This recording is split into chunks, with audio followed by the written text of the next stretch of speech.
Paulo Freire como que entra nisso? O movimento surge no final da ditadura. E o Paulo Freire é um companheiro educador que vem antes da ditadura, ele já começa a luta. E ele é banido do Brasil porque a alfabetização que ele fazia as pessoas pensar. E nós, quando fizemos aqui na Encruzilhada Natalino, nós tínhamos uma direção que 80% não sabia ler e escrever. Não tinha tido oportunidade na escola. E quem tinha ido na escola via com muita dificuldade, porque viveu rolando a vida inteira. Então, na Encruzilhada Natalina, nós já tivemos turma de alfabetização. Quem é que nós fomos buscar para nos ajudar no método? Fomos atrás do Paulo Freire, porque era o educador que nós conhecia e que era um educador que tinha feito uma alfabetização que ajudou a classe trabalhadora a se conscientizar. Então, por isso, nós vamos buscar em Paulo Freire essa força. E depois nós vamos, na medida em que vamos avançando nesse processo de educação, de organização da educação, das escolas, dos nossos cursos de formação. Então nós vamos procurar entender melhor Paulo Freire e vamos procurar outros educadores também socialistas. Então entra Pristrac, entra Macarenko, entra outros educadores socialistas, e onde nós vamos buscar também as suas teorias e a sua prática.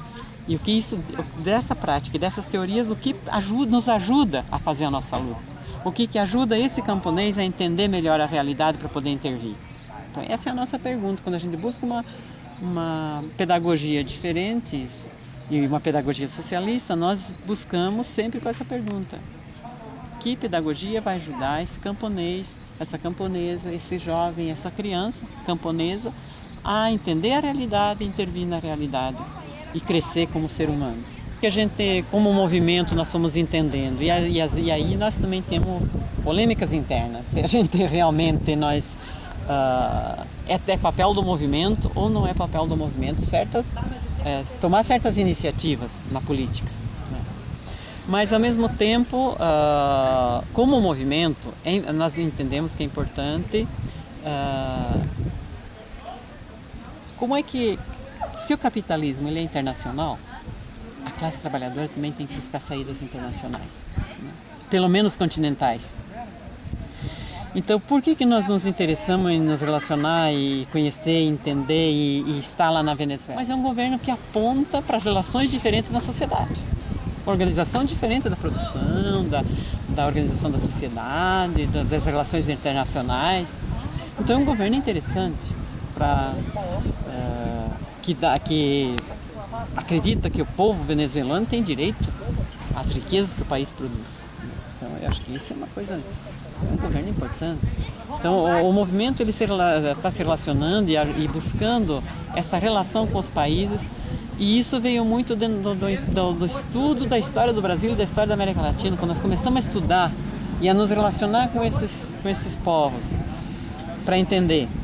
E nós vamos para as realidades deles. Eles vêm também para os nossos cursos e a gente começa a dialogar mais e a entender a realidade deles e perceber que as lutas deles são muito semelhantes às nossas.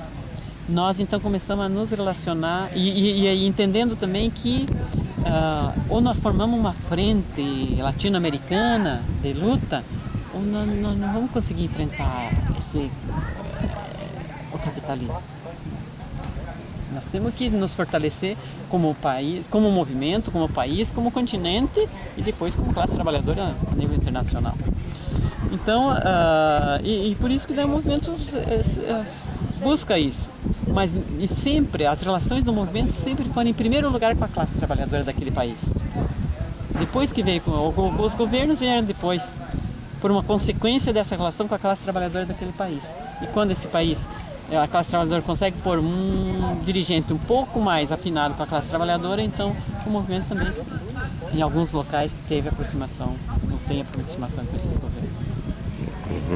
Porque com o Paraguai, quantos anos nós já estamos aqui trabalhando com o povo paraguaio? Nós do Paraná, que estamos ali na divisa, desde que existe o movimento do Paraná, nós estamos em relação com o MST e os movimentos sociais do Paraguai. Então não é uma coisa de hoje porque tem um lucro. Isso já vem de muito longe. Foi assim, o movimento sempre buscou muita ajuda em Cuba. Porque é um país que, embora com todas as dificuldades, um povo que tem uma altivez muito grande. Que garante a sua autonomia, mesmo sendo uma ilha, sendo um pingo no oceano do capital. Então, Cuba tem oferecido muitas oportunidades para nós, para o movimento, para a juventude, estudar. E como nós não temos espaço para estudar aqui no nosso país, medicina era muito melhor nós estudar aqui, mas aqui nós não conseguimos. Quem de nós, classe trabalhadora e sem terra ainda, como é que nós vamos chegar num curso de medicina? Isso aqui é impossível. Mas em Cuba foi possível. E está sendo possível, graças à solidariedade internacional da classe trabalhadora cubana. E como também na área da alfabetização, nós temos um convênio, eles estão vindo aqui nos ajudar na alfabetização dos jovens e adultos, nos ajudar no método e tudo.